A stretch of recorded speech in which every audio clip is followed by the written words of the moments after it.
Buenos días, hermanos. Buenos días, qué gusto verlos, ¿no? Estamos contentos de poder reunirnos una vez más aquí, como cada día domingo, lo hacemos para poder adorar a Dios, que Él nos pueda hablar, nos pueda enseñar. Y hoy día es un día especial. Es un día especial, yo siempre digo esto, pero realmente hoy es un día especial porque literalmente vamos a hablar de un tema que, a pesar de que es una realidad que nosotros conocemos, de alguna u otra forma nosotros manejamos y entendemos, vamos a desarrollarlo de una forma muy distinta esta vez porque implica literalmente que nosotros como iglesia hagamos ciertos ajustes, por así decirlo. Y dentro del trabajo que el Señor nos ha dejado como iglesia hacer, este es un área muy, pero muy importante. Y me refiero no a simplemente un conocimiento que en diferentes momentos debemos considerar en nuestras vidas y solamente ver la manera de aplicarlo de forma personal. Lo que hoy día vamos a tratar tiene que ver con una aplicación mucho más amplia. Y lo más probable lo vas a ir entendiendo a lo largo de la enseñanza de hoy, que tiene que ver con un hito que vamos a comenzar a poner y que va a modificar muchas de las cosas que hacemos como iglesia. Y lo estaremos viendo, de ahí me vas a ir entendiendo cada vez mejor, de hecho. Pido los de proyección, por favor, el control de la proyección no está aquí, así que se lo pueden traer, por favor. Pero vamos a orar pidiendo a Dios dirección por este tiempo. Siempre antes de iniciar hacemos este espacio y buscamos la dirección de Dios en medio de lo que vamos a hacer en este tiempo. Así que ahí donde estás te invito a inclinar tu rostro y dirigirnos juntos en oración. Padre Santo, gracias porque podemos venir ante ti y darnos este espacio, este tiempo para poder entender tus verdades, comprender lo que tienes que decirnos y poder alinear nuestras vidas a tus planes, Señor. Pero Padre, queremos que no solamente lo que vamos a hacer ahora nos ayude a comprender tus verdades, sino que nos ayude también a darnos cuenta de las diferentes áreas que nos toca ajustar en nuestra vida. Te oramos porque sabemos que de diferentes maneras nos has convocado para hacer tu obra. Y aunque tenemos diferentes dones, hay compromisos que nos has entregado a todos y queremos que nos ayudes a comprender con integridad, con discernimiento, cómo tu labor, la gran obra, la gran comisión que has encomendado a tu iglesia se debe llevar a cabo. Padre Santo, no queremos hacer esto sin pedir tu dirección, sin dejar este tiempo en tus manos, sin iniciar, Señor, siendo conscientes de que, aunque lo comunicaremos hombres, tú eres el que nos pone el querer como el hacer. Tú eres el que en tu espíritu nos mueve y nos empuja.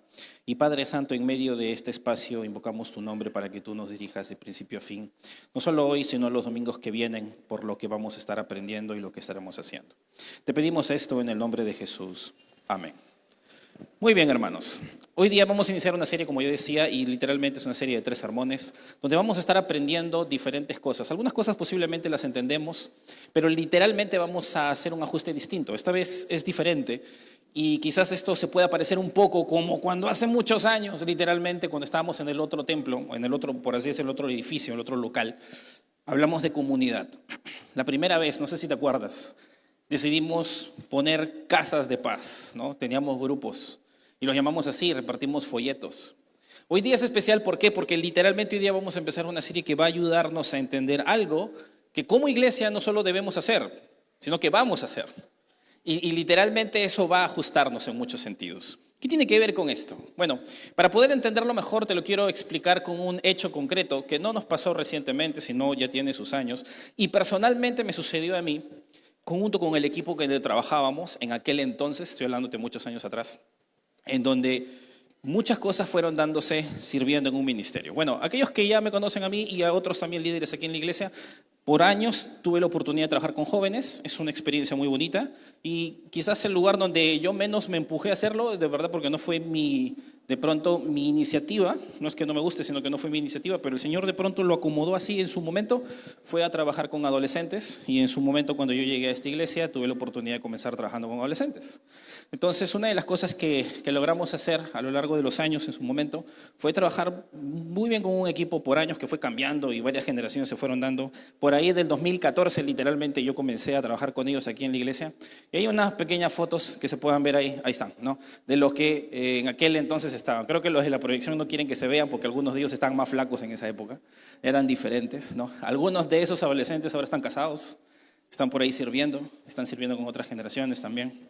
Y no quiero decir que esto era mi ministerio, no era mi ministerio, estábamos un equipo, por si acaso. Yo estaba a cargo en ese momento, trabajando con ellos, y algo que Dios nos permitió hacer en su momento debido es que así cuando tú trabajas en un ministerio y trabajas de manera cualitativa, con metas cualitativas que tienen que ver con la formación del carácter, con la enseñanza en el corazón, con la transformación de las vidas netamente en sus corazones, pues también trabajas con metas cuantitativas, es decir, con números.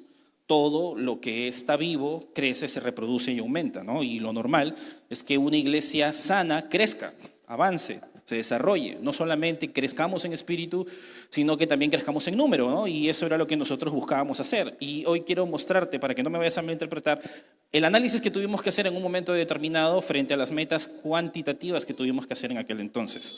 Porque algo que Dios nos permitió hacer junto a ese equipo en aquel entonces, y no fue rápido, tomó tiempo. Tuvimos que equivocarnos muchas veces y corregir también, volver a trabajar en áreas que descuidábamos y dentro de eso vimos cómo Dios nos hizo crecer. Dentro de más o menos unos 2 años y medio, fue todo un trabajo que se hizo y llegamos más o menos aproximadamente a 45 y en su momento 60 adolescentes. Cuando íbamos al campamento, Puente Piedra llenaba pues el campamento y estábamos contentos con eso, estábamos muy bien. Pero llegó un momento, porque todos queríamos hacer la obra de Dios, hacerlo correctamente y con ambición santa, querer aumentar, crecer. Y nos encontrábamos frente a una barrera de 60 adolescentes. No era que venían 60 adolescentes exactamente, eran 45, en los mejores momentos casi 60. Y había un universo más grande de jovencitos que llegaba. Y lo que era emocionante para nosotros era ver que esto podía crecer más. Estábamos trabajando para eso, pero no llegábamos a avanzar. Pasó 1 año, pasó 2, más o menos 3 años. Y la barrera de los 60 no se podía cubrir. Pasó algo que cambió todo rotundamente. Y es que de pronto en China comenzó una gripe, ¿no? Y ya tú sabes que vino la pandemia. Y la pandemia literalmente cruzó las iglesias, el mundo. Y ya tú sabes que eso tuvo estragos en muchas iglesias y en los ministerios también. Y resulta que más o menos al regresar, después de intentar hacer trabajo ministerial por Zoom y de diferentes maneras, algo sucedió y era que los adolescentes que estaban en esta reunión, y que eran varios obviamente, cuando terminó la pandemia y reabrimos, ya no eran adolescentes, ya estaban en la reunión de jóvenes mayores. Entonces algunos de ellos que tenían 15, 16, ahora tenían casi 18, entonces ya no estaban con nosotros y cuando comenzamos a hacer el análisis de vamos a volver, vamos a iniciar, teníamos solo 10, 15 adolescentes, ¿no? Y eso no necesariamente nos detenía porque hay nuevos jóvenes con los que uno puede trabajar. Entonces comenzamos a orar, a ver qué se puede hacer. Y nuevamente se empezó desde cero. Se hizo un trabajo y nuevamente llegamos al mismo punto. Pasaron más o menos 1 año y medio para que eso suceda. Y una de las cosas concretas que de pronto nos dimos cuenta es que a diferencia al principio del año, del inicio de la visión, era que ahora había un vacío de personas que no había llegado por una gran cantidad de tiempo a la iglesia. En la pandemia, gracias a Dios, nuestra iglesia no necesariamente se redujo, aumentó, pero tampoco es que crecimos descomunalmente. No fueron tantas las familias que necesariamente se anexaron. Y nos dimos cuenta que dentro del trabajo que ya habíamos hecho de poder buscar a la mayoría de adolescentes que podíamos captar, ya habíamos cubierto en gran parte los adolescentes que estaban en las familias de la iglesia. No puedo decir que exactamente todos, pero en su mayoría fue así. Comenzamos a preguntar y averiguar y ver, y yo literalmente me di el tiempo de poder preguntar y ver diferentes aspectos de dónde poder captar. Hay adolescentes que vienen frecuentemente, en aquel entonces llegaban, ¿sí? Hay adolescentes que no querían venir y por más que ya les habíamos invitado o habían estado con nosotros, ya habíamos hecho un trabajo con ellos, entonces no íbamos a de pronto seguir estando ahí, mirábamos otros campos, o sea, otras personas, y nos dimos cuenta que literalmente ya no habían más adolescentes a dónde buscar. Y una de las cosas que nos estábamos dando cuenta en aquel entonces es que algo no estaba funcionando bien. Si nosotros como iglesia y como ministerio queríamos hacer el trabajo que se puede expandir, ir mucho más allá, necesitábamos hacer ajustes, necesitábamos mirar mucho más allá. Y una de las cosas que sucedió es que comenzamos a hacer un análisis de cómo habíamos crecido. Y nos dimos cuenta que en su mayoría, más del 80% de los adolescentes que teníamos en aquel entonces, literalmente eran adolescentes de familias que asistían a la iglesia. Estaban aquí en medio de nosotros. Habían algunos que llegaban de otros lugares que sus familias no eran cristianas, pero eran muy pocos, no eran muchos. Y dentro del análisis que hicimos y comenzamos a ver muchas de las cosas que se podían hacer, otra de las cosas que nos dimos cuenta es que no estábamos captando adolescentes de afuera. Era muy difícil, había que suceder algo muy sobrenatural para que un adolescente afuera venga. Y venían, pero era muy lento el avance de poder ir hacia afuera. Y otra de las cosas que nos dimos cuenta es que nuestros programas para adolescentes estaban diseñados literalmente para hijos de cristianos, para personas que están acostumbradas, ¿no? Los adolescentes aquí, que están por ejemplo aquí en este lugar, o los adultos aquí, estamos acostumbrados a escuchar una enseñanza de media hora, 40 minutos, pero un jovencito que no va a la iglesia en el mundo no. Con las justas aguanta a su maestro. Y dentro de las cosas que venían sucediendo, otras cosas pasaban, y es que nos dimos cuenta que algunos de los líderes que teníamos no estaban comprendiendo muy bien cómo tratar a jovencitos que no tenían nada de vida de iglesia. De pronto venía un jovencito que no había tenido pues ninguna participación en una iglesia por muchos años y quizás 3 generaciones arriba eran ateos, y este jovencito venía acá a la iglesia y él era muy inquieto y algunos líderes estaban mirándolo ya como bicho raro, ¿no? Porque no atendían las enseñanzas, porque de pronto usaba palabras que no usamos en la iglesia.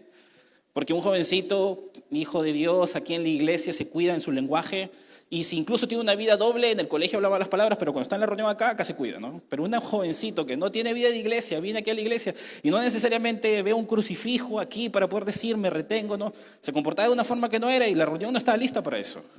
Entonces yo tenía que intervenir y hablar con algunos líderes, cálmate, bájate, es una persona que no tiene Cristo, vamos a ver cómo hacemos las cosas correctamente. Y dentro de todo eso comenzamos a darnos cuenta que no estábamos preparados para poder trabajar con jóvenes que estaban afuera. Estábamos trabajando solo con lo que estaba sucediendo aquí. Y la barrera de los 60 nuevamente estaba en nuestra cara y no podíamos ir más allá. La pregunta era obvia, ¿dónde están los adolescentes que nosotros necesitamos captar y hacer el trabajo que nos han llamado a hacer? Pues literalmente la respuesta era sencilla, están en el mundo. Están en sus casas, están en sus familias, están en los colegios, están en el entorno de amistades que los jóvenes tienen, sí. Pero hay muchos más jóvenes que no son conocidos por los que ya teníamos y están afuera. Y la pregunta era si nosotros teníamos la preparación para llegar a ellos. Nació la iniciativa de vamos a los colegios y comenzamos a ser pilotos. Algunas cosas comenzaron a darse. Tú has escuchado que el pastor en algún momento ha hablado acerca de esto aquí, de ahí viene todo eso. No es porque de pronto ya somos grandes y tenemos que ir a los colegios. No, es que llega un momento en que tu campo de acción se limita. Y sabes, esto nos hace ver una realidad. Nosotros podemos hacer el ministerio dentro de nuestras 4 paredes, pero nuestras 4 paredes tienen un metraje que tiene un límite y ya no podemos ir más allá. Y la realidad es que este no es un problema solamente de la reunión de adolescentes. Yo sé que los líderes de los adolescentes saben esto porque los líderes que han continuado en todo el trabajo han venido entendiendo esto cada vez mejor y hay todo un trabajo detrás que se va a hacer. Pero esto nos lleva a hacernos algunas preguntas. La iglesia ya ha hecho anteriormente, los que son antiguos en esta congregación ya han tenido el tiempo de trabajar en Sonrisas de Esperanza, ¿no? Y saben los que son antiguos qué cosa era Sonrisas de Esperanza, ir afuera, predicar y también hacer ayuda social y algunas cosas. ¿En qué momento dejamos de hacerlo exactamente y comenzamos a virar de otra manera? ¿Estamos realmente mirando más allá? ¿No nos hemos dado cuenta que hemos comenzado posiblemente a hacer esto, mirar solo hacia adentro de una forma tal en la que no estamos expandiendo el reino de Dios? Y detrás de eso no nos dimos cuenta que no es suficiente con tener buenas reuniones aquí adentro. Y también quizás nos hemos dado cuenta que la Biblia nos dice que nosotros debemos ir. No que nosotros nos debemos quedar acá. Sí es necesario, pero nosotros tenemos que ir. ¿En qué momento nos hemos comenzado a acomodar? ¿En qué momento nos hemos convencido de que las personas sin Cristo se mueren por entrar por esas puertas? ¿En qué momento hemos comenzado a pensar que la comodidad del ministerio hará que en algún momento la iglesia por sí misma simplemente crezca y la gran comisión que hice a toda criatura y a toda nación se pueda dar bajo este sistema, bajo este formato que hemos implementado literalmente de manera práctica y hasta cierto punto con cierto nivel de comodidad? Es por eso que, hermanos, el día de hoy estamos hablando de tratar un tema que es especial y por eso lo hemos llamado esta serie Movilización. Porque nosotros no hemos sido llamados a solamente quedarnos dentro de estas 4 paredes y esperar que la gran comisión que el Señor nos ha puesto a todos a llevar a cabo se pueda desarrollar solo aquí. Un trabajo real implica que nosotros nos movamos. Y no moverte implica quedarte cómodo dentro de la facilidad de un culto con sillas en cierto horario y no diferencias de tratos de personas que tienen mis mismos valores. La Biblia nos llama a ir mucho más allá y por esa razón vamos a tratar esto por 3 semanas y vamos a ver algunos puntos. Pero hoy día, y solo hoy día, vamos a tratar este tema porque nuestro alcance no debe ser solo mirando jóvenes, ¿no? Debe ser mirando mucho más allá. Tú sabes que Puente Piedra es inmenso y no solo es Puente Piedra. Lima es inmenso y el Perú mucho más. Si alguien ya sabe, conoce, una de las cosas que todos los presidentes que han salido del Perú han terminado de decir es que gobernar el Perú es difícil porque es un país demasiado diverso, muchas realidades distintas, muchos climas distintos, es muy amplio y es complicado, ¿no? Por un lado te agradecen, pero por otro lado te desagradecen. Y esa es la realidad, somos muy variados y ese es el país donde Dios nos ha puesto. ¿Y qué sería si hablamos del mundo? Primer tema de hoy día es movilizar. Hoy vamos a hablar de esta palabra y solo nos vamos a quedar ahí. Vamos a desarrollar este tema dentro de esto y vamos a comenzar por la parte más importante. ¿Cuál es la tarea que nos ha dejado el Señor? Así que quiero pedirte que por favor abras tu Biblia en Hechos capítulo 1, versículo 8. Este es el verso por excelencia y no podemos caminar de todo lo que vamos a hablar si no estudiamos este versículo, porque este versículo es elemental para lo que hoy día tenemos que mencionar. Pero vamos a partir ahí y luego vamos a ir a varios versos de la Biblia, así que te pido que estés ágil, porque literalmente te voy a hacer correr desde el Antiguo Testamento hasta el Nuevo para que podamos estar alineados. Movilizar. Hechos capítulo 1, versículo 8 dice lo siguiente. Hechos capítulo 1, versículo 8 dice así. Pero recibiréis poder cuando haya venido sobre vosotros el Espíritu Santo y me seréis testigos en Jerusalén, en Judea, en Samaria y hasta lo último de la tierra. Pero recibiréis poder cuando haya venido sobre vosotros el Espíritu Santo y me seréis testigos en Jerusalén, en Judea, en Samaria y hasta lo último de la tierra. Los que ya tenemos años en la fe sabemos que este es un texto especial por muchas razones. Jesús estaba pronto para irse y literalmente estas son sus últimas palabras antes de despedirse, irse al cielo y haber formado el corazón de los discípulos. En este momento los discípulos están viendo que Él está listándose y ellos no saben todo lo que va a pasar a continuación, pero Jesús tiene algo que mencionarles todavía y ellos primero inician preguntándoles si Dios va a restaurar la gloria de Israel como la tenían antaño y todos los principios que antes ellos tenían, la libertad y todo el esplendor que Israel tenía. Jesús les había enseñado que su reino no era de este mundo, que era un reino que iba mucho más allá, y detrás de eso Jesús les dice, mira, no te preocupes por eso lo va a hacer Dios, lo ha prometido, pero eso déjaselo al Señor. Tú preocúpate por algo más importante, versículo 8, pero recibiréis poder cuando haya venido sobre vosotros el Espíritu Santo y me seréis testigos. Si hay una preocupación que debe estar en la mente del discípulo es que hemos sido llamados a ser testigos.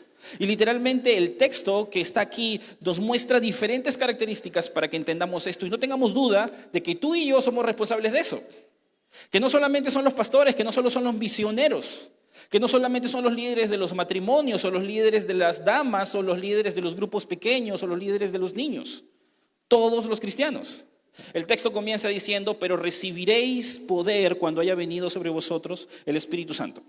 El Espíritu Santo es Dios mismo, la tercera persona de la Trinidad, y para aquel entonces Él no había venido a morar en los creyentes todavía. Cristo se estaba yendo, iba a llegar la fecha de Pentecostés y el Espíritu Santo vendría para quedarse en el cuerpo de los creyentes. Y todos los que han llevado su fase 1 saben que dentro del cristiano, el Hijo de Dios, al aceptar a Cristo en su corazón, al pedir perdón por sus pecados, el Espíritu Santo mora en él mismo. Y ese Espíritu es el que tiene el mismo poder que resucitó a Cristo de los muertos. Es el mismo poder que soberanamente actúa los milagros de Jesús cuando estuvo aquí en la tierra. El que hizo que la mano de un hombre con su mano seca de pronto vuelva a aparecer. Es ese mismo poder que hizo que soberanamente Dios orqueste los acontecimientos de tu vida y de la mía y las cosas se encaucen de tal manera para que tú ahorita estés sentado acá y yo aquí. Y tú sabes muy bien que eso no pasó de la noche a la mañana, que eso no sucedió como coincidencias sumadas. Esa es la soberanía de Dios moviéndose, no solamente en transformar un corazón, sino en poner los acontecimientos precisos para que tú llegues a los pies de Jesús. Ese mismo poder que te va transformando a la imagen del Señor es el mismo poder que está aquí, ¿no? Y todos sabemos la palabra dunamis, que significa, que viene, es la raíz de la palabra dinamita, que implica el poder grande de Dios. Ese mismo poder está en todos los hijos de Dios para llevar a cabo la obra de Dios. Y se nos llama a ser testigos. Literalmente un testigo es alguien que ha presenciado un evento y frente a un juicio o un juzgado puede aseverar que ha existido o se han dado ciertos hechos. Eso es un testigo. Pero lo interesante de esto es que un cristiano no es simplemente alguien que asevera un hecho externo, es que el hecho pasó en él mismo. Un cristiano es un testigo que puede dar fe de un acontecimiento, no que sucedió, no que vio algo que pasó externamente, sino que ha visto algo que ha pasado en él, una transformación del corazón. Y justamente esto es lo que necesitamos mencionar cuando la Biblia nos llama testigos, porque no somos testigos no solo de la resurrección de Jesús, sino del poder de esa resurrección en nosotros. Hay un antes de nosotros y hay un después de nosotros, y estábamos tan convencidos de esto en el principio de los tiempos que la palabra testigo se tuvo que redefinir totalmente por la seriedad con la que los cristianos del primer siglo lo hicieron. La palabra testigos en el idioma original es mártir.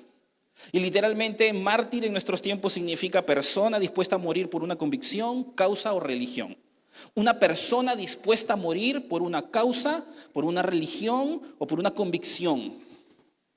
Y los cristianos de aquel entonces estaban tan convencidos de la muerte de Jesús y del poder en esa resurrección que estaban dispuestos a morir. Y tantas veces se llamó a estos cristianos mártires que ahora mártir significa aquel que muere por la fe. Y esto es lo que eran los testigos primeros, el ejemplo que tenemos. Hemos sido llamados a predicar a todo el mundo como testigos. A ese nivel de compromiso se nos ha llamado. No solo al pastor, no solo al misionero, no solo a los líderes, a todos los cristianos. Porque en este caso tú tienes a Jesús hablándole a todos sus discípulos. No solamente estaban los 12, había más gente ahí y estaban todos los que le seguían. Y claramente eso es un llamado para nosotros, lo que nos hace entender que el llamado a predicar de Cristo y de su resurrección es un llamado para todos, por encima de ser mujer, sonidista, cantante, músico, maestro, ayudante, técnico, lo que sea. Todo eso se tiene que hacer y quizás con tus dones y talentos debes servir, pero el ministerio de predicar a Jesús es una labor primordial que todos tenemos. Ninguno de nosotros que está aquí tiene menos peso bajo esta responsabilidad de poder predicar a Cristo a las personas que no conocen del Señor. El lugar y la forma en la que lo debemos hacer es evidente. El texto dice en Jerusalén, en Judea, en Samaria y hasta lo último de la tierra. Comienzas en tu Jerusalén. Jerusalén era la ciudad donde ellos estaban en ese momento. Era el lugar donde el cristianismo básicamente había crecido y se había desarrollado y ahora era público porque Cristo había muerto ahí. Nació en Nazaret, pero en Jerusalén se terminó de consolidar y básicamente está diciéndonos, hey, comienza en tu comunidad, como Puente Piedra, ¿no? Luego vas a las demás provincias o a toda la provincia, Judea, agarremos todo Lima. Luego vamos a Samaria, a las diferentes comunidades, a las otras provincias y luego hasta lo último de la tierra, hablando de otras naciones. Literalmente nosotros tenemos aquí un despiece muy claro de lo que tenemos que hacer. No es que debemos tener dudas de lo que Dios nos ha pedido. Esto es tan claro que nadie debería estar haciéndose preguntas de si ha sido llamado o no a hacerlo. La pregunta es si lo estamos haciendo. ¿Estamos realmente haciendo el trabajo de ir por los perdidos? Sí tenemos la responsabilidad de predicar a nuestras familias, a nuestros compañeros de trabajo. Tenemos la responsabilidad de predicar a nuestros padres, a nuestros tíos, a nuestros primos. Y eso está contado como un hecho.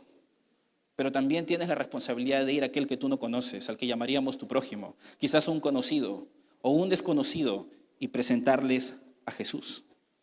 Algunos tienen el llamado de ir intencionalmente y moverse más allá, pero todos hemos sido llamados a presentar a Jesús. Y la pregunta es si lo estamos haciendo como iglesia. La pregunta es si ese mismo problema que veíamos en los adolescentes también está pasando en otros aspectos de nuestra vida de iglesia.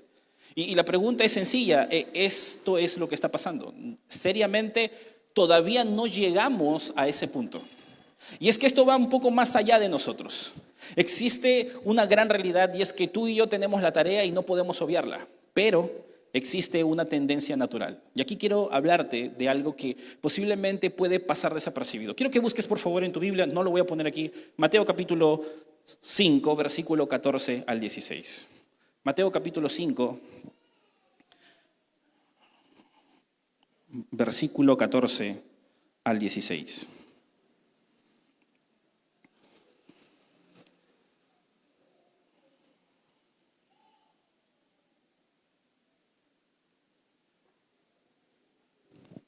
¿Podríamos ponerlo aquí también, por favor?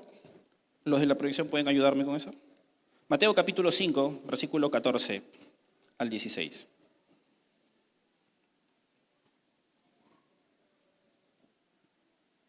Vamos a leer esta porción. Es muy conocida, no es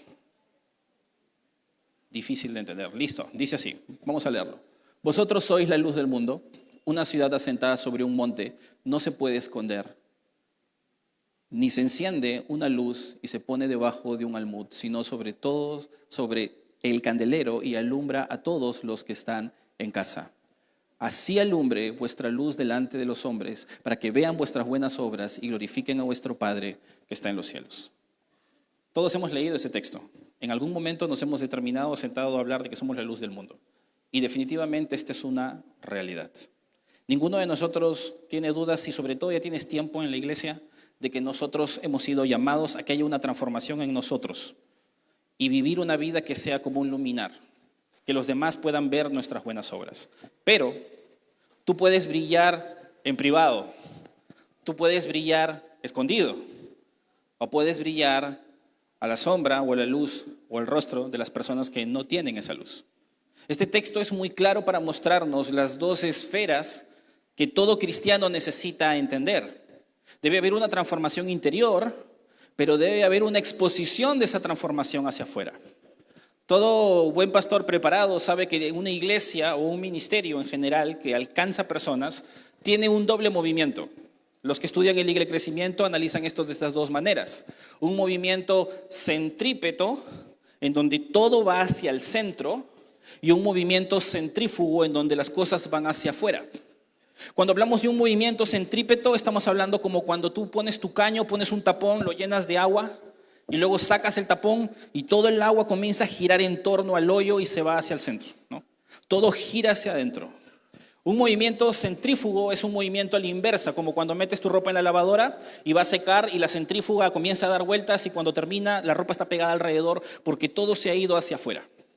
Nosotros como iglesia hemos sido llamados a fortalecernos internamente, a crecer en el hombre interior, a como cuerpo de Cristo madurar en la fe, madurar en el conocimiento de la palabra, que el Espíritu Santo nos guíe, que nosotros desarrollemos discernimiento para entender las verdades de Dios. Todo eso es un movimiento centrípeto, hacia adentro. Pero dentro del manejo y todo el desarrollo de lo que nosotros vamos a hacer, hay un movimiento centrífugo que implica que toda esa transformación comience a verse hacia afuera. Necesitamos ir a predicar hacia afuera, necesitamos alcanzar a los perdidos, necesitamos de diversas maneras comenzar a dar a conocer a Cristo a las diferentes personas que no le han escuchado, no le han oído, no le conocen. El detalle está que cuando tú analizas cómo funciona una iglesia, es el parámetro necesario de comenzar a cuidar estos dos aspectos. Existe una tendencia natural de la iglesia. Timothy Keller, que es muy conocido, está ahí, él ya falleció, es un estudioso de las escrituras, muy comentado, un gran siervo de Dios que ha plantado muchas iglesias y tiene muchos manuales de cómo hacerlo.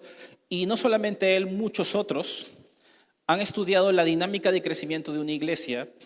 Y hay una gráfica ahí que te puede mostrar una realidad. Cuando una iglesia tiene menos de 50 personas, el énfasis a hacer actividades evangelísticas es bastante alto.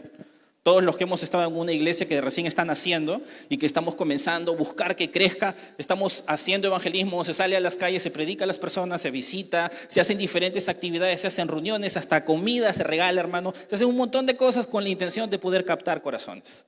Y se hace intencionalmente la búsqueda de poder sembrar el evangelio en las personas relacionalmente, predicando la palabra y haciendo el trabajo. Pero la tendencia normal es que a medida que el número de personas va creciendo y supera las 100 personas, a las 200 personas, si el pastor o el cuerpo pastoral no hace algo intencional para que el movimiento centrífugo hacia afuera se desarrolle, esa iglesia se estanca en las 150 personas o en las 200 personas y ahí se queda. Hay muchas iglesias que se quedan ahí. Como tú verás, nuestra iglesia tiene más personas. Nosotros tenemos alrededor de 400 personas alrededor aquí. Pero si tú comienzas a estudiar cómo es la dinámica de una iglesia más grande, es porque se han tenido que hacer esfuerzos intencionales para seguir extendiendo el reino de Dios, compartir a Cristo y esto vaya desarrollándose.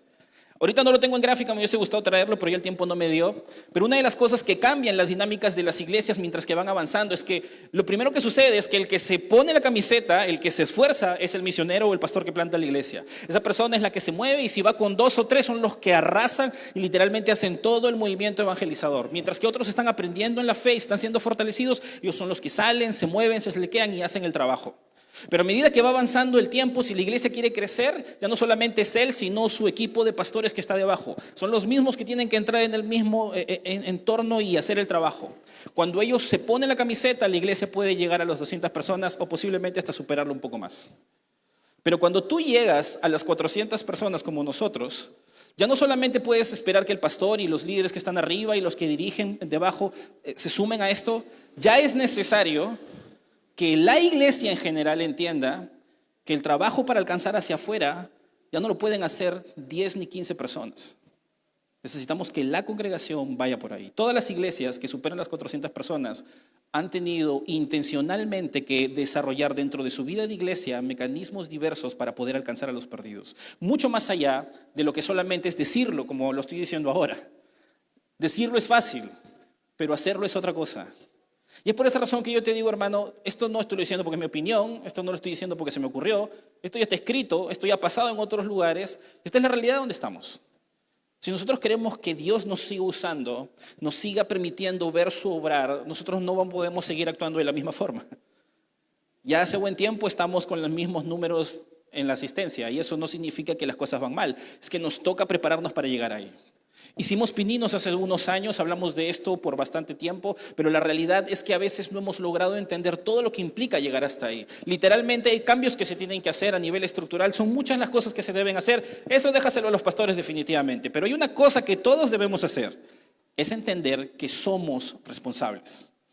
Es entender que tú tienes una parte en todo esto y no puedes esperar pretender venir a la iglesia y estar cómodo pretendiendo que el ministerio que Dios nos ha puesto en nuestras manos, en tus manos, en las manos de los líderes, se va a desarrollar simplemente con lo mismo que estamos haciendo hasta ahora. Eso no va a pasar.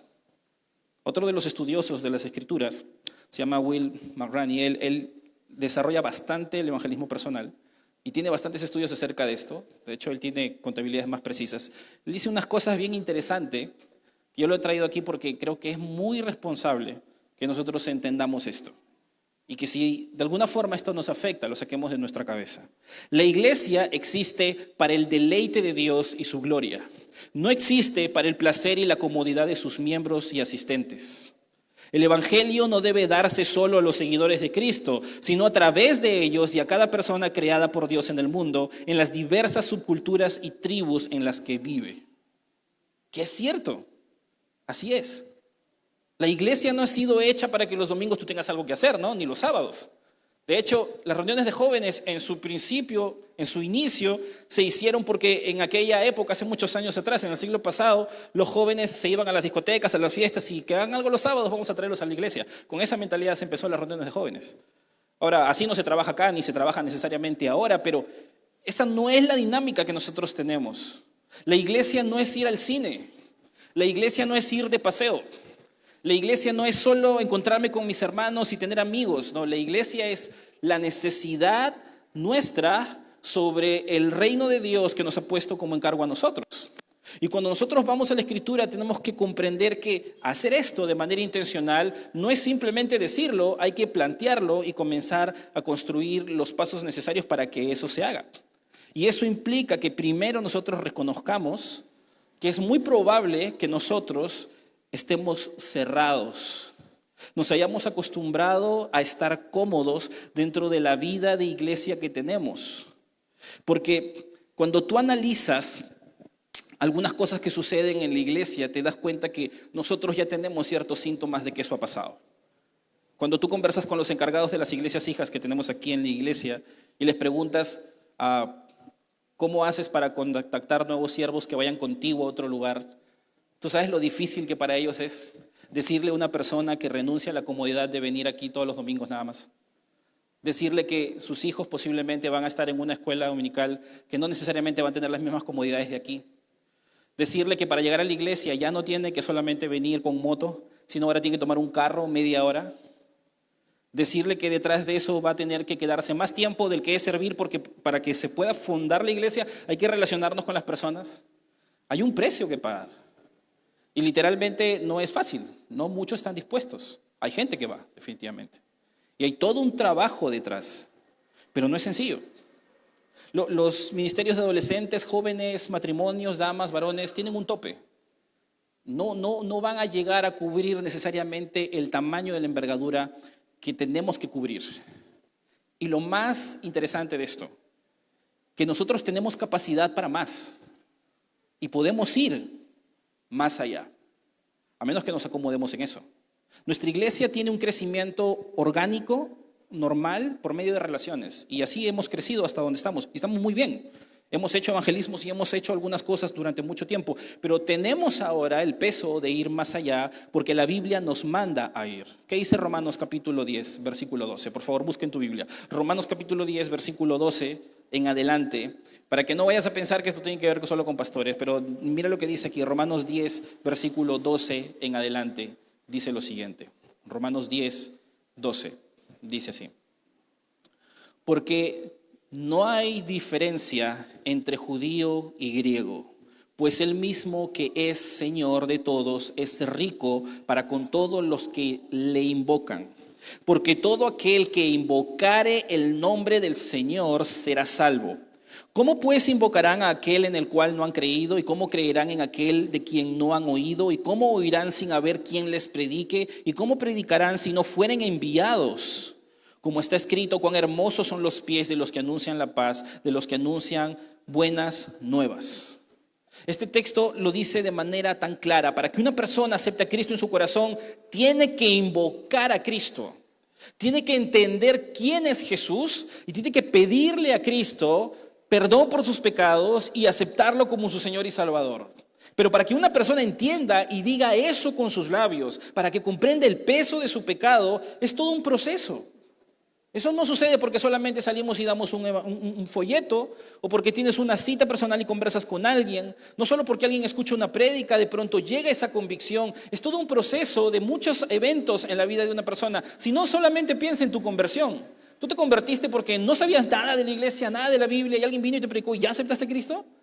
No, lo más probable es que tu mente luchó y te convenciste a lo largo de tiempo, barreras se derribaron y todo un trabajo detrás se hizo para que una sola alma entienda el Evangelio. Es un proceso que implica todo un trabajo, pero todo eso empieza cuando alguien va. Cuando alguien no solamente va, abre sus labios y predica. Cuando hace lo necesario para que lo escuchen y aún Dios hace su parte para que ellos crean. Y detrás de eso estamos ahí para guiarlos, para invocar a Cristo. Eso no sucede de la noche a la mañana, eso no sucede al azar. Tenemos que ir. ¿Y sabes qué es lo hermoso? Que hay beneficios en ir. Cuando tú vas a la Escritura te das cuenta que Dios no solo nos llama a ir porque hay una gran labor, sino que hay un montón de crecimiento en ir. Los que han ido a predicar, evangelizar, los que están yendo continuamente, los que sirven ministrando vidas, los que están discipulando personas, saben que hacer discípulos y evangelizar tiene un montón de beneficios para uno mismo. Cuando tú vas, literalmente, hay ciertos beneficios. Te voy a enumerar algunos. Cuando tú ves el obrar de Dios en la vida de otra persona, nos confronta. Cuando tú sirves a una persona enseñándole a Cristo, enseñándole el Evangelio, la palabra de Dios, y tú ves a Dios obrar en el corazón de esa persona, tú puedes remontarte quizás a tus inicios o detrás de eso puedes decir, wow, mira cómo Dios lo ama y muestra su gracia en él. Y si quizás no estás andando muy bien en alguna área de tu vida, hasta te puedes preguntar por qué Dios no está haciendo eso en mí. O tú mismo te puedes autoconfrontar y decir, ¿cómo quiero ver a Dios de la misma forma con el gozo que Él está mirando? Cuando tú sirves a Dios en ir, ves a Dios obrar en la vida de otra persona y eso nos lleva a adorarlo. Literalmente parecemos ser opuestos. Uno tiene ese asombro silencioso en el corazón que se goza cuando ves a una persona que se arrepiente y busca al Señor. Y entiendes detrás de eso para lo que el Señor te ha llamado, mucho más alto que simplemente tener una profesión. Es algo eterno que va mucho más allá de su vida presente. Cuando una persona ve la necesidad de las personas sin Cristo, nos ayuda a desarrollar gracia. Cuando tú comienzas a predicar a personas que están a veces en condiciones peores que tú, mucho más complejas, o quizás con problemas que tú dices, pero esto se resuelve así, así, así, pero ellos ignoran todo lo que tú sabes de la Biblia. Y detrás de eso tú te das cuenta que hay mucha gracia contigo.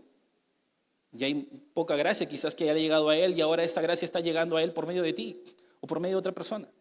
Mira, las personas que van literalmente a servir con otros y hacen este trabajo aquí dentro y aún afuera, su corazón se lubrica con amor y con gracia. Y es más fácil ser pacientes con los que me rodean. Las personas que van y sirven tienen más agilidad relacional para tratar mejor a sus esposas, a sus esposos, a sus hijos, a sus hijas, a sus empleados, a sus jefes, a las personas de la calle, a los vecinos que a veces nos sacan de quicio. Porque es esa gracia que se comienza a mover en nosotros los que comienzan a mostrarnos que vivimos en un mundo de pecado. No me sorprende. Y detrás de eso nosotros podemos movernos con mayor amor. Cuando uno va y sirve de esta manera, algo se da en la mente del corazón del creyente. Y es que se desarrolla un criterio para esperar en Dios, en el obrar de Él en el corazón de otros. Yo puedo tener más gracia. Y eso fomenta las relaciones de manera sabia. Ver la necesidad en otros nos hace valorar el verdadero ministerio. Nos hace valorar lo que importa, que es la transformación de vidas. El cambio de corazón, que es el peso que tenemos. Hermano, nosotros somos responsables. Todos somos responsables. Tenemos que entender que somos literalmente llamados a poder hacer el trabajo de una forma diligente y todos nosotros somos responsables de ir. Yo me choqué con esto hace poco en una situación que me pasó y quiero contártelo para que me puedas entender mejor a qué me refiero. Porque esto, decir que somos responsables cuando no lo ves en carne propia, a veces no se entiende. Hace poco, no hace mucho, hace un par de semanas, unas 3 semanas más o menos, tenía una conversación con un varón de la iglesia, un joven, un siervo, que hace bastante aquí en la iglesia, está muy comprometido, hace muchas cosas. Y él me estaba contando que dentro de su vida cotidiana, en la relación con otros jóvenes, estaba conversando y viendo a otro joven como él, que estaba actuando de una manera que no era muy sabia. No estaba pecando necesariamente, pero estaba haciendo algo que no era muy prudente. Él se había percatado y él no me lo estaba contando como chisme, sino que me estaba contando porque él pensó que había reaccionado de una manera un poco más humilde y él decidió no decirle nada. Primero se sintió motivado a hablarle, a decirle y comentarle algo, pero luego dijo en su mente, ¿pero quién soy yo? Quizás si yo estuviera en su lugar haría lo mismo y ¿por qué lo voy a juzgar? Así que mejor no le digo nada. No es que le iba a hacer pleito, es que le iba prácticamente a decir en amor, no deberías hacer eso, simplemente. Y él en medio de eso me dice, ¿sabes qué? No lo hice. ¿No? A mí se me presentó un poco de alarma esto, porque él no es cualquier persona y en medio de eso, cuando conversamos, se me vino a la cabeza, sentí que fue Dios que me dijo, dilo de esta manera y literalmente fue, mira, ¿y qué hubiese pasado si eso que te ha pasado a ti me hubiese pasado a mí? ¿Qué hubiese sucedido si yo estoy mirando a un joven que está actuando nada sabio? Yo lo veo, yo entiendo lo que está pasando y yo no le digo nada. Y él me dice, no, pues estaría mal, pues. ¿Y por qué? Le pregunto. Porque tú eres pastor. ¿Y tú qué? No, es que yo no soy pastor. ¿Y tú sabes lo que está diciendo en el fondo? En el fondo él está diciendo que él no tiene la necesidad de modelar a Cristo delante de los otros jóvenes que estaban a su alrededor. Él no lo estaba haciendo con malicia, ni tampoco yo quería intentar humillarlo ni nada, pero yo en ese momento me estaba dando cuenta que él estaba muy cómodo en lo nominal de los demás jóvenes que estaban haciendo. Él no se veía como un reflejo en ese instante de tener que asumir una posta de liderazgo espiritual, no por un cargo, sino porque modelamos a Cristo y poder ver la forma de poder influenciar a esta otra persona. Él no estaba entendiendo en ese momento que él podía literalmente vivir más allá y él vivía más sabiamente que la otra persona y literalmente, claro, si él hubiese estado en su posición de la otra persona quizás hubiese tenido la tentación, pero hey, todos hemos sido llamados a ser luz, todos hemos sido llamados a ser discípulos, todos hemos sido llamados a reflejar a Jesús y ninguno de nosotros ha sido llamado solamente a estar en el estándar nominal y ese es el problema, hermano, porque a veces estamos pensando que no somos responsables de corregir a alguien, que no somos responsables de enseñar la Biblia, que no somos responsables de discipular a otra persona, que no somos responsables de ir más allá de lo que está aquí. Hermano, todos hemos sido llamados a eso. El detalle está que muchas veces hemos pensado que es suficiente para mí hacer lo que el otro hermano hace, que quizás si nadie viene los miércoles en este grupo, yo tampoco lo vengo. ¿Para qué voy a venir? Si ellos no vienen, Si ellos no sirven en un ministerio, ¿por qué voy a servir yo? Si ellos de pronto no entran a discipulado, ¿por qué voy a entrar yo? Si otros no van a servir más allá, ¿por qué lo voy a hacer yo? Y nos acomodamos en el estándar nominal de lo que los demás hacen y no vemos que en realidad Dios no nos llamó a ser cola, sino cabeza. Y ¿sabes qué, hermano? Si tú eres varón, más aún todavía, porque tú has sido llamado a ser cabeza de un hogar y modelar lo que implica ser líder. Lo mismo tiene que ver con ganar almas. Todos hemos sido llamados a eso. Si tú lees Mateo 28 que dice, por tanto, id y haced discípulos a todas las naciones, bautizándolos en el nombre del Padre, del Hijo y del Espíritu Santo, enseñándoles que guarden todas las cosas que os he mandado, y aquí yo estoy con vosotros todos los días hasta el fin del mundo. El texto nos dice que vayamos, ¿no? Que dice ir, y literalmente la construcción del texto nos muestra de una forma puntual que en la vida que nosotros tenemos, donde nos desenvolvemos y donde estamos, y lo que significaba en ese momento era donde vivían, o sea, estaban en Jerusalén y estaban en Judea. Ahí tenían que hacer discípulos, pero para que un discípulo comience a ser discípulo, tienes que predicarle a Jesús. Tú tienes que predicarle a Jesús. No puedes esperar que solamente lo hagan algunos hermanos. Tenemos que hacerlo todos, hermanos. Todos hemos sido llamados a ser discípulos y detrás de eso tenemos el poder de Dios para poder hacerlo de la forma que Dios nos dice en Jerusalén, en Judea, en Samaria, hasta lo último de la tierra. Cuando nosotros vamos a la Escritura podemos entender y comprender todo eso, y el detalle con todo esto es que muchas veces nosotros no nos sumamos a esto y pensamos que eso no es nuestro peso. Para terminar, quiero mostrarte un texto, una cita del Antiguo Testamento, que pareciera que quizás al principio no tiene nada que ver con esto, pero que literalmente fue puesta para que en el Nuevo Testamento nosotros entendamos con claridad cómo funciona el obrar de Dios dentro de su iglesia. Vamos a un libro de la Biblia que quizás no buscas mucho, y es Ageo, capítulo 1, versículo 1 en adelante. Esta porción de la Biblia literalmente es muy confrontadora. Dice lo siguiente, Ageo capítulo 1, versículo 1 al 11. Dice así. No lo tenemos en la proyección, así que si búscalo por favor, son varios versos que vamos a leer, solo lo voy a leer una sola vez y después de eso lo vamos a despiezar. Dice lo siguiente. En el año segundo del rey Darío, en el mes sexto, en el primer día del mes, vino palabra de Jehová por medio del profeta Ageo a Zorobabel, hijo de Salatiel, gobernador de Judá, y a Josué, hijo de Josadac, sumo sacerdote, diciendo, así ha hablado Jehová de los ejércitos diciendo, este pueblo dice, no ha llegado aún el tiempo de que la casa de Jehová sea reedificada. Entonces vino palabra de Jehová por medio del profeta Ageo diciendo, ¿es para vosotros tiempo? ¿Para vosotros de habitar en vuestras casas artesonadas? ¿Y esta casa está desierta? Pues así ha dicho Jehová de los ejércitos, meditad bien sobre vuestros caminos. Sembráis mucho y recogéis poco, coméis y no os saciáis, bebéis y no quedáis satisfechos, os vestís y no os calentáis, y el que trabaja en jornal recibe su jornal en saco roto. Así ha dicho Jehová de los ejércitos, meditad sobre vuestros caminos, subid al monte, traed madera y reedificad la casa, y pondré en ella mi voluntad, y seré glorificado, ha dicho Jehová. Buscáis mucho y halláis poco, y encerráis en casa, y yo lo disiparé de un soplo. ¿Por qué? Dice Jehová de los ejércitos, por cuanto mi casa está desierta, y cada uno de vosotros corre a su propia casa. Por eso se detuvo de los cielos sobre vosotros la lluvia, y la tierra detuvo sus frutos, y llamé la sequía sobre esta tierra, y sobre los montes, sobre el trigo, sobre el vino, sobre el aceite, sobre todo lo que la tierra produce, sobre los hombres y sobre las bestias, y sobre todo el trabajo de manos.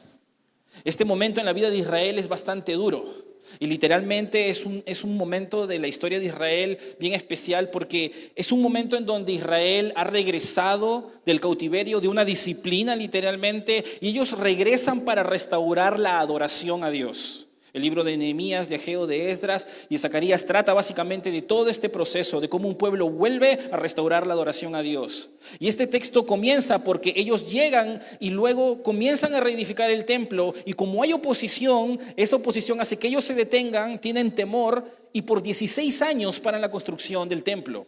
Y ellos, en vez de volver a continuar la construcción, se comienzan a enfocar en sus propias vidas y comienzan a decir, bueno, como no se puede, no es tiempo de restaurar la adoración a Dios, así que vamos a enfocarnos en nuestras propias vidas. Y literalmente Dios le llama la atención no solamente a los líderes, sino también al mismo pueblo, porque ellos han concluido que la adoración de Dios puede ser algo secundario, que no es primordial. Y aunque en este contexto tú puedes ver claramente que el llamado era construir un edificio que literalmente simbolizaba donde Dios iba a habitar, donde Dios iba a ser adorado. Ese lugar exactamente. Si tú vas al capítulo 2, versículo 9, que no te pido que busques ahorita, te vas a dar cuenta que ahí hay una profecía acerca de cómo este templo va a tener mayor gloria que el primero.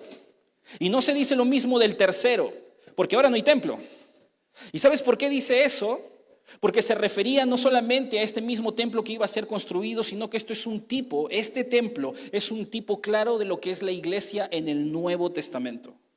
La iglesia en el Nuevo Testamento se nos revela claramente que nosotros somos templo de Dios. Si tú tan solamente vas a Efesios, vas a encontrar este texto que dice así. Así que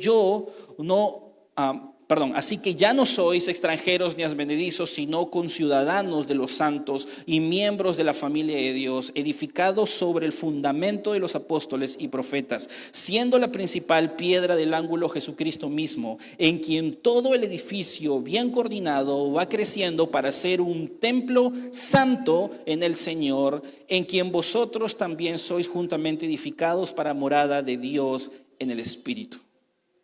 La Biblia nos enseña en todo el Nuevo Testamento que templo es el lugar donde Dios radica. En las culturas antiguas, los dioses que creían tener las culturas les hacían templos porque se supone que su Dios se manifestaba ahí. Ahí les adoraban. Dios pidió tener un templo para mostrarnos que Dios es un Dios que relaciona con el hombre, que busca una adoración específica. Pero en el Nuevo Testamento ya no hay un templo físico porque la Biblia nos llama a la iglesia el templo de Dios. Y cuando tú ves claramente lo que sucede en la vida de Israel, cuando tienen que restaurar la adoración, es que ellos tienen que construir este templo porque es ahí donde se adora.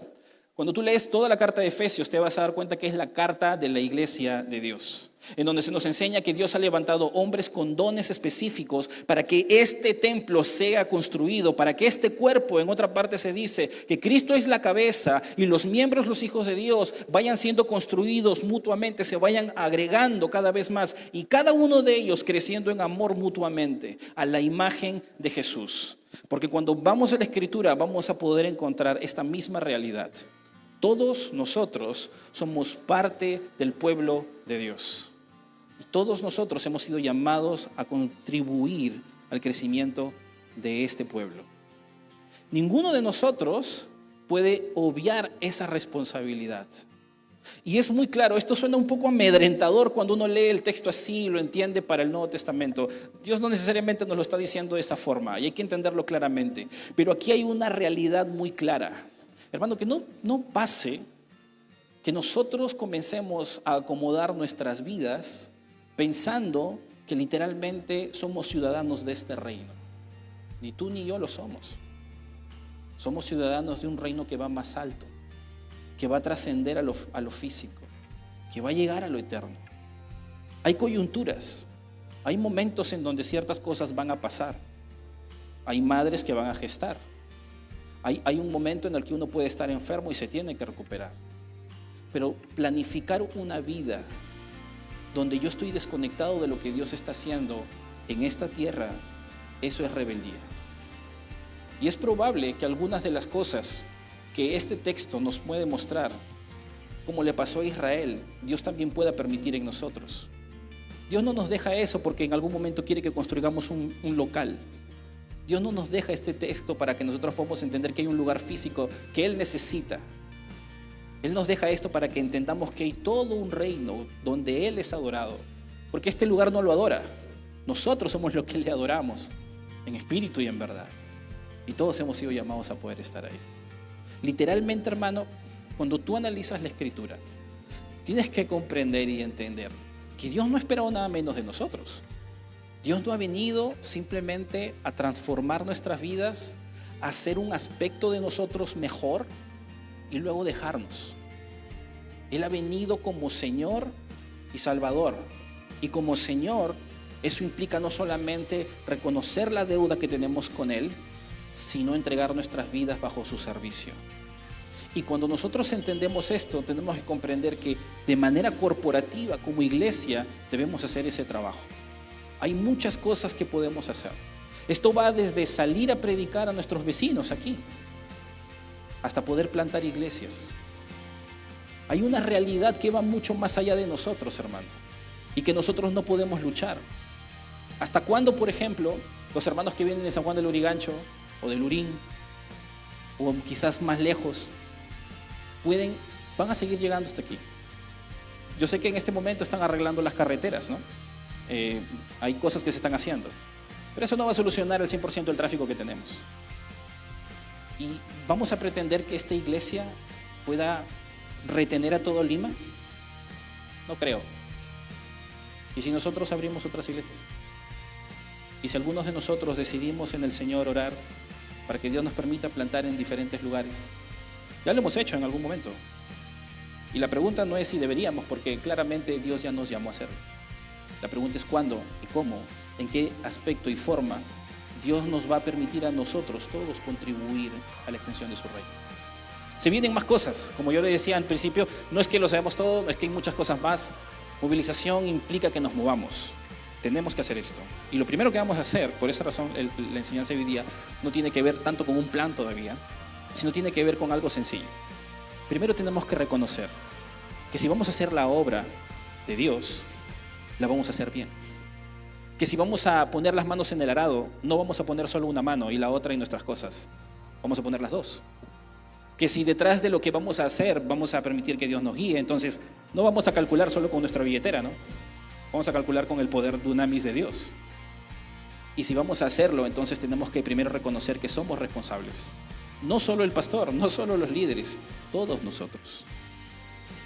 Y si nosotros tenemos que ponernos a la luz de la palabra y reconocer que hemos dejado a Dios y su reino como un punto secundario y hemos abandonado lo que el Señor tiene que hacer, quizás necesitas arrepentirte. La próxima semana vamos a hablar de cómo es que esto se puede desarrollar, qué espera exactamente Dios y qué es lo que iremos haciendo. Si vienen otras actividades que vamos a hacer, porque esto no lo vamos a decir solamente en enseñanza, vamos a ponerlo en práctica, pero lo estaremos anunciando más adelante. La próxima semana tendremos más noticias, así que hoy día solo llegamos hasta ahí. Analiza esto en tu corazón, medítalo, más si eres cabeza de hogar, porque esto va a depender más de ti que de tus hijos y de tu esposa. Oremos.